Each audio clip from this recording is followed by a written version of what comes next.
The Very Serious Crafts podcast is on Patreon.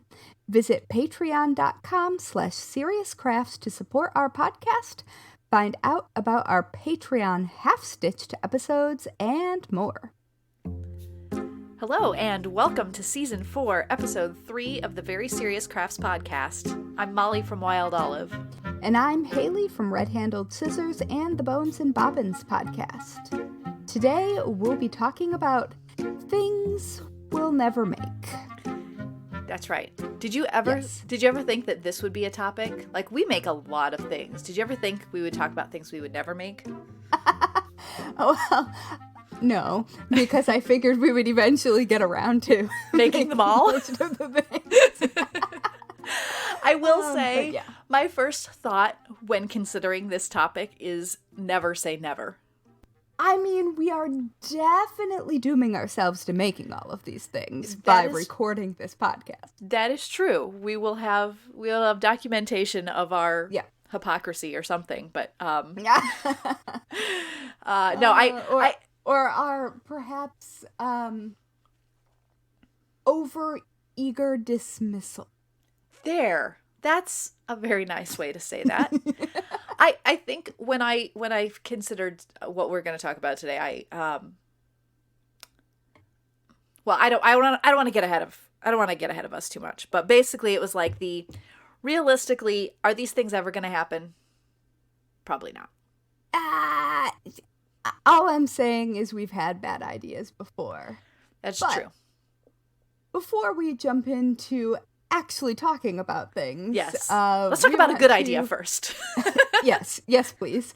We want to give a shout out to our very serious friends of the Very Serious Crafts podcast who are supporting us at patreon.com/seriouscrafts.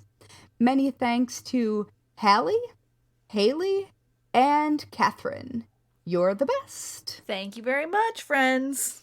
So, what would you never make, Haley? Shoes. What's the shoes? Yes. Oh. Boy. It's a whole thing, isn't it? Hmm? It's a whole thing making shoes. It is a whole thing, and it's becoming a thing right now. Yeah. I mean, it tried to become a thing. Oh, I want to say, the last time I went to CHA. So maybe the early teens. And specifically in that case, what comes to mind is like the espadrille soles. Yeah, that's exactly. Yeah. Mm-hmm. Yep. So that tried to happen, and I think it kind of did, but I think the fit wasn't particularly practical for a lot of people. Sure. But making shoes, yes. Like, we're talking the serious craft version. Yes, like whether they be leather or canvas or vinyl, whatever it is that the material of choice, like that is a commitment. Yeah. Have you ever seen a shoe sewing machine? I'm not sure because my friend Katie went and took a shoemaking course. Yes, and I was hoping you would talk about that. Yeah, and hi, Katie. Yes, hi, Katie. And she, I definitely saw photos of that process, and I'm trying to remember if there was a sewing machine or if much of it was done by hand. I mean, I know a lot of it was done by hand, but I don't remember. Yeah. I think the answer can be both. Yeah. But my husband comes from a very large and very interesting Quaker family. Mm-hmm. And a good portion of his cousins and aunt and uncle all live at this compound isn't the right word because that's culty. Yeah. But they have a farm, and it's basically the whole family pitches in, and there are different living places, but they all live right there, and they often end up with some very interesting tools because they're an extremely creative bunch. Like, we just had a Zoom birthday party for my brother-in-law, and half of that crew showed up in elaborate cardboard, like, full overhead masks. Oh my goodness. I mean, I love it. Like origami wow cardboard masks, like, of a lion and a dragon. So these are really, really awesome and creative human beings, like, just the whole pile of them. Yeah. But I was over there at the farm for another person's birthday before all of this nonsense. Yes. And at some point, just out of nowhere, one of Jeremy's cousins was like, "Hey, do you want to come up and see my antique shoe sewing machine?" And I was like, yeah. Uh-huh. Yeah, that's an obvious.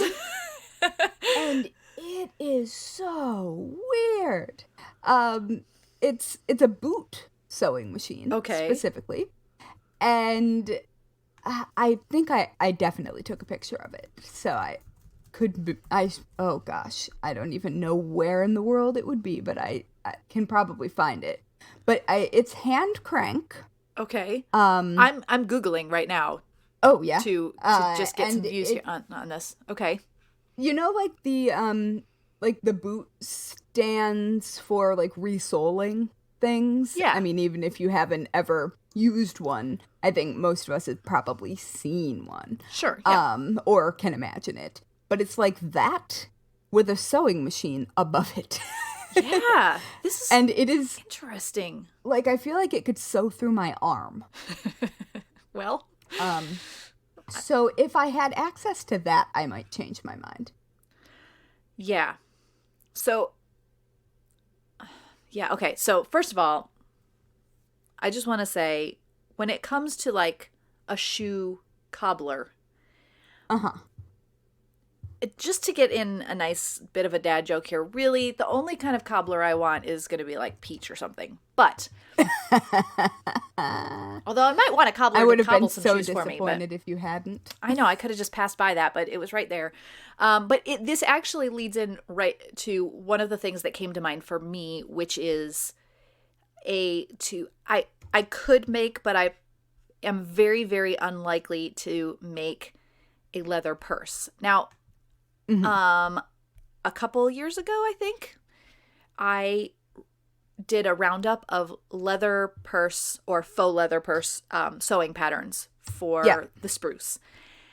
And there were some designs in this that I especially love.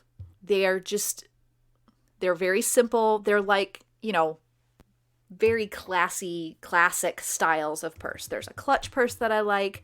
There's this gorgeous crossbody bag that is all structured. And then there's a satchel that I just, it's a work of art. But even just researching. I think you need one. I mean, you're speaking of it as though you might want to go on a date with it. That's true. That's true. Just saying. These are the kinds of bags that if you bought they could be, upwards of $150, easily $300, And as I was researching them, though, just looking at the patterns, and some of them had even just tutorials that you could work through. Yeah. You can see the level of complexity to making a fine leather bag like this. There's just... it's a lot of skill. Yeah. I mean, I think it's relatively easy to make one. I think it is quite hard to make a good one. Yes. Or, I mean, to make not a good enough one. Right. I think that... For personal use... Yeah. Like, I guess... during the pandemic, I have bought a lot of weird things. And one of the weird things that I purchased, on some pretty strong anti-anxiety medication, was a Coach bag. Okay. I have never in my life wanted a brand name handbag. But it isn't a big one. It's like a clutch size. And I believe my reasoning was I got it in case my husband gets nominated for another Emmy. See, these are the things you have to plan for. It's the things you have to plan for. The rest of us, not so much. Fine. But because purses have been the hardest thing for me to find when we've gone in the past. Okay. Like purses that are appropriate for what I'm supposed to be wearing. But so when it came, and it's small, it's like, small mailing envelope size, or I guess large mailing envelope size. But it's rainbow striped. Oh, cool. So it's got basically leather strips of different colors, quilted almost. Oh, wow. Like I made a similar project out of Pendleton wool for a Pendleton book at one point. But just looking at the zipper insertion and how perfect the stitches in the ditch were. Right. Like, I have long not understood why you wouldn't just buy a convincing fake. Because, I mean, I live in New York City and... Yeah. That's easy Chinatown to do. Chinatown exists, and there are lots of people who have convincing fakes. Mm-hmm. But now I understand. Like, I still don't understand. I don't know. I just don't like modern handbag design. Like the aesthetics of it. Sure. I'm just not into it. But like the skill that goes into it is not dissimilar to like Tiffany jewelry versus jewelry that I might make, even if I make it out of fine jewelry materials. Yeah. Well, and that's the thing that when I look at these bags that I think are delightful, absolutely gorgeous, obviously. Could I learn how to do this? Yes, I absolutely could. I know that I have enough skills already, and then the ability to pick up things like that. Yes, I could do that. Will I do it? Highly, highly unlikely. Yes. And I mean, and it is, I guess I just have a lot of respect for people who have those skills. 100%. And I mean, I feel similarly about, well, I guess going back to random Emmy things, high-end dresses. Yes. Like, I don't personally need them in my life, but there's a big difference in ready-to-wear versus, well, I guess also still ready-to-wear, but not really. Yes, exactly. Not real person ready to wear. Yes, exactly. Ready to wear only if you are a sample size and someone is dressing you. Yes. And then you give it back. That. Mm-hmm. Anyway, so yeah, I am totally with you on the purse thing. I have sewn cloth purses. Yes, me too. Yeah. I made a cloth purse with some English paper piecing on it, and I used that thing so much. I carried it along through vacations and like all kinds of it got so much wear. It's still perfectly fine, and I just decided I wanted something different. But like, yeah, you can make purses, but it's a little different working with fabric than leather, or even faux leather. It is. It's I think I just found I've just found an eBay listing for the same model of sewing machine that my cousin-in-law, is that a thing, has. Okay. But no, I really should not be looking. No, you should not. You don't have room for that in your apartment. Thank you. Well, I was really just looking for a photo to show you. Yeah, I've seen some of the things that have popped up, and yeah, it's a whole interesting world there with the it is cobbler sewing machines. Yeah, I have just entered a listing, and turns out they're about as expensive as featherweights are, which is pretty expensive. All right. Okay. So, in a similar vein to things that it takes a real hardcore sewing machine, to make well. Okay. Jeans. I'm also probably never going to sew jeans, even though off-the-rack jeans do not fit me. Like, categorically do not fit me. And frankly, at this moment, they don't make them in my size. Yeah. They just don't. And so I own the ginger jeans pattern. I have owned the ginger jeans pattern since it has existed. But I don't know why I can't, but I don't know. That is some industrial level sewing. It's top stitching. Yes. And I mean, you can get denim needles that are extra sharp, but I will sew over my hand. That is going to be when I finally do it.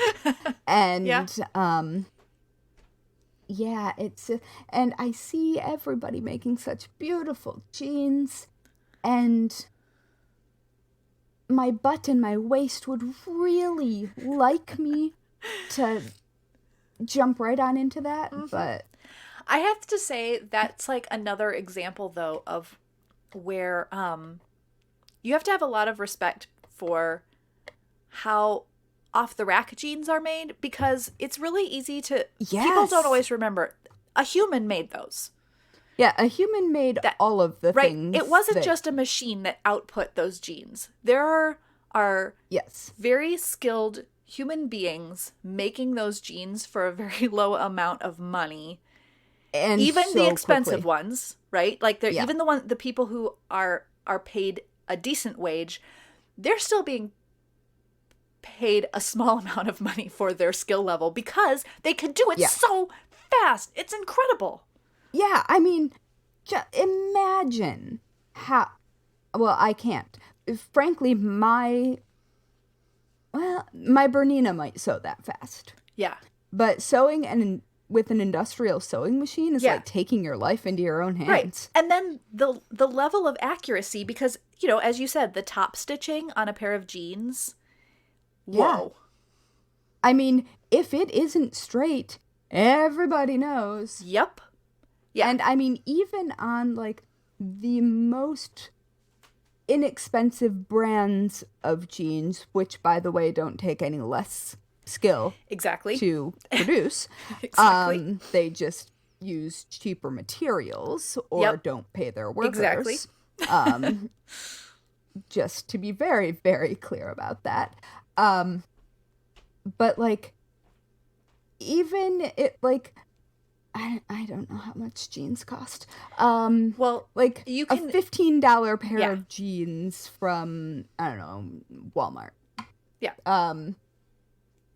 Like that top stitching is straight. Like they are beautifully made jeans, even if they are not fancy jeans. Right.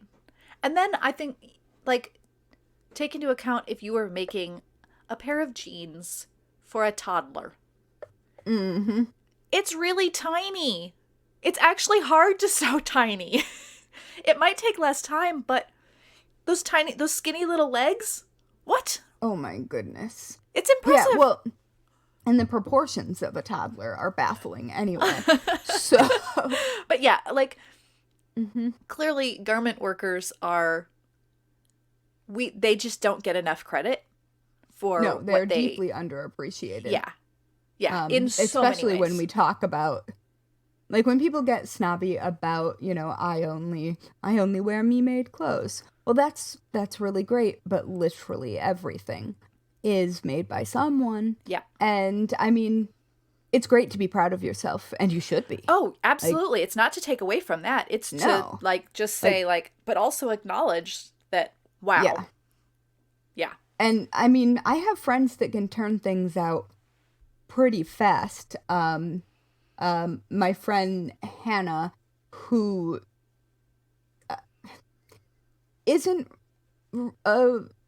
related but may as well be. Like, their family travels with my in-laws, and like we go on all of our like vacations and trips and stuff together. Like, they are the other family. Yeah. And she sews beautifully, and her jeans are fantastic, and she is match makes on the internet broadly. Okay. But specifically on Instagram. And it boggles my mind. Yeah. And she's so good at fitting, and she's been sewing less time than I have, and she's just very talented. And now I'm like, ooh, yeah, it would just be embarrassing if I tried. See, also coats. I feel that way about coats as well. Yeah. I've seen a few coats that people I know have made or that people have shared. There was one recently, and I don't know if I can't remember if I saved it or not, but it was kind of a basic boxy coat with a hood, and it was all patchwork done with Rifle Paper Company fabric florals, like very busy and just gorgeous. And that was really simple, but obviously there's a lot that goes into that. My friend Faith also made a coat, like a nice, like, I think it was like a green wool pea coat. It's like, my goodness, amazing.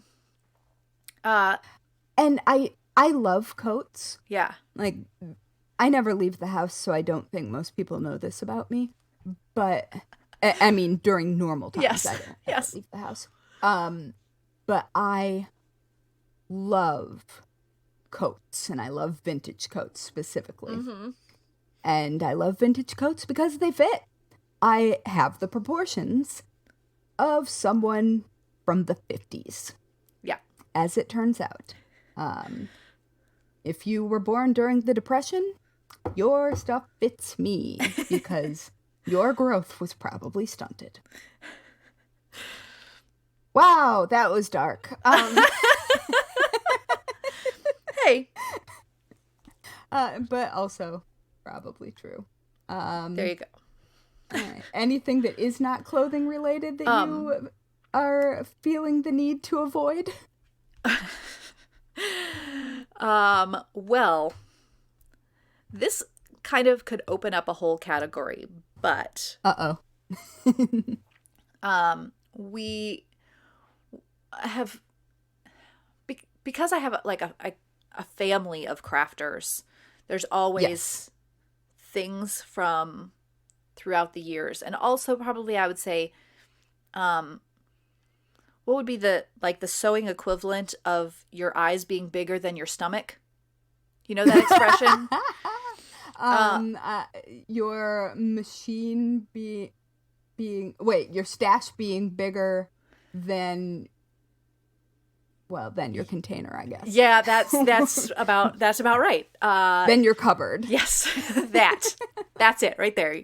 The stash is bigger than the cupboard, and so my mom and I have especially been trying to just whittle down a little bit on some of those things. And one of the things that recently I pulled out and I said, we are never going to make this, is a little miniature Christmas tree made with seed beads where you like... Oh, I know exactly what you're talking about. So you string the seed beads and then you like form, there's like wire and you drape and they do little miniature ornaments. And we had the full kit for it. And I think we had the little cloche, glass dome that you would keep it in because of course you don't want this thing to get dusty. And could I make that? Of course I could make that. In fact, I might even enjoy the process of making that. But I made the call, I'm never making that. And so it went away forever. And I have made similar calls with some things like in... That sounds very intense. Yes, it was. It went away forever. It went away forever. Some poor soul went to Goodwill. Mollie, where did it go? Yeah, they went to Goodwill. Some poor soul picked it up and was like, this is a great idea. I'm going to make this. And they have no idea what they've gotten themselves into. Oh, no, that will just get passed along. Like, it will go on at least 4 more stops before it becomes half made. Exactly. Someone will make half of it.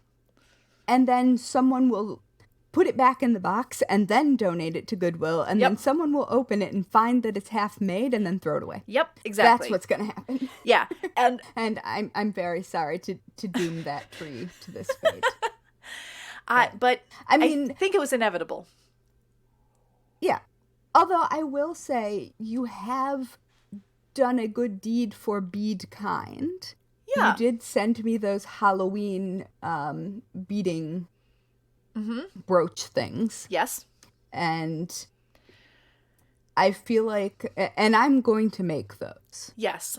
So you have passed along something to me that I will make. Yeah. And I think that in itself is part of it, is like, I'm unlikely. I can't take on too many really big projects. The kinds of things that, if that was all you're kind of busy. Exactly. Like, I say this as I'm sitting here knitting a sweater that I bought the yarn for just about a year ago and started knitting in the summer. And so obviously this is a long ongoing project, but right. I can't have a lot of projects that take an extended amount of time. I have my lifetime English paper piecing quilt that I'm working on. That's fine. One like that is okay. Can't do much more. So see also a massive cross-stitch project. Unlikely to happen. One other thing that came to mind, probably not likely to take up like large-scale weaving. As much as I think that would be delightful, it's not going to happen. No. I have access to large-scale looms where my lace guild meets. I could take classes and such. Yeah. But nope.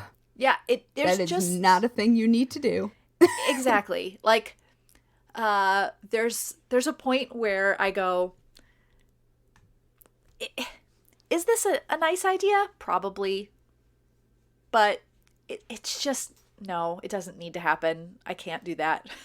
No, if you don't feel like in love with the idea, then I feel like you probably, I don't know, at least for the really big things, I need to have fallen head over heels for it. Yes. Before I'm going to invest that kind of time. Yes. And effort.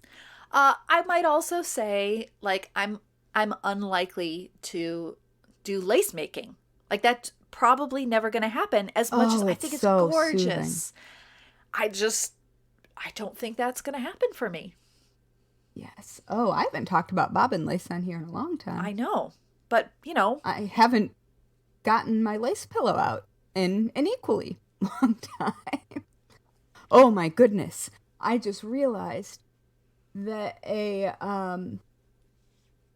stand for my lace pillow, my dad has not just, but fairly recently retired from the crime lab that he ran, and he now spends most of his day in a wood shop that he built specifically for doing woodworking all day. Yeah. And he always wants to know what he can make for me, and he's been making me just gorgeous wooden bowls. Yeah. But that is an idea. I there need you to go. write it down and remember, because he is one of those people, like, unlike probably the two of us, if someone comes to us and is like, will you make me fill in the blank? I'm like, oh, absolutely not. No. Uh-huh. But my dad is like, yes, I would love to. Because he's retired and it's not his job. Yeah, exactly. I like that. Yep. And also, I'm his kid. If he wanted me to make something for him, I would also be delighted to do it. Exactly. Sometimes when my mom asks me to make something for her, it takes me a little while, but I try to get there eventually because, yeah. Did you ever weave in the ends of that shawl? I did. I don't know if she's worn it. I think I wove in the ends and I gave it to her last year for Mother's Day, and there's not really been any reason to wear it out since then. Well, I guess now that we know what we will probably never make ever. What we will be making in the future without question, because we have jinxed ourselves. You mean? That. I'm going to try really hard not to go and shop for supplies. I'm not going to Goodwill to find that bead kit either. I mean, now that I'm thinking about it, shoes are looking real good. It's true. Because I have not normal shaped feet. Yeah. And, like super wide toed shoes. Yes. Yeah. Made to your specifications.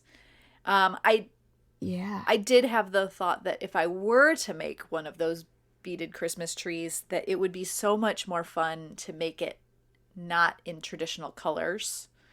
Like, make it a pearly white or a pink or an aqua tree. Right? I was going to say, it's going to be pink and aqua, isn't it? Yeah, I mean, that would be the reason to make one. Oh dear. I mean, I think that would be really pretty. And you could use larger beads. You would not have to use seed beads. I did see a beaded tree that used e-beads, I think, was the size, the little bit larger size beads. Not quite as magically charming, but an option. Yeah. My actual Christmas tree is constructed more or less exactly like those small trees, but on a large scale. There you go. Now that I think about it. Giant beads. Now we've changed the project. That's okay. That's all right. Okay. So I think you should give it some thought. Okay. All right. I will. Yeah. I'll consider. And on that note, yes. We should probably stop before we've talked ourselves into like 4 new projects. What are you talking about? That would never happen on this podcast. No, it has never happened in the history of the podcast. Why would it start now? Yeah. Anyway, thanks for listening, everyone. Yeah. And I did not read that correctly because I was not thinking. You know what? That's totally okay. It's still sincere. It's true. It was sincere because I wasn't even reading it. Yeah. But now I'm going to read it. So, thanks for listening to the Very Serious Crafts podcast. You can follow us on Instagram and Twitter at Serious Crafts, on Facebook at Very Serious Crafts, and also on Pinterest at Serious Crafts, I believe. You can also find show notes and all things Very Serious Crafts at veryseriouscrafts.com. And finally, if you're a fan of the Very Serious Crafts podcast, and honestly, how could you not be, please leave us a 5-star review on whichever platform you use to listen to podcasts. Good ratings help us show up in recommendations, which help more people who love crafting find us. And also a special shout out to the people who actually did comment telling us about their pets' names, because that actually happened, and I could not have been more delighted when I saw the first one. So that's the best. Yes. Yeah. Now, go learn a new craft that you never thought you'd learn. Or not. Or not. Just donate that kit to Goodwill, because you're never going to actually make it. All right. Bye. Wah, wah.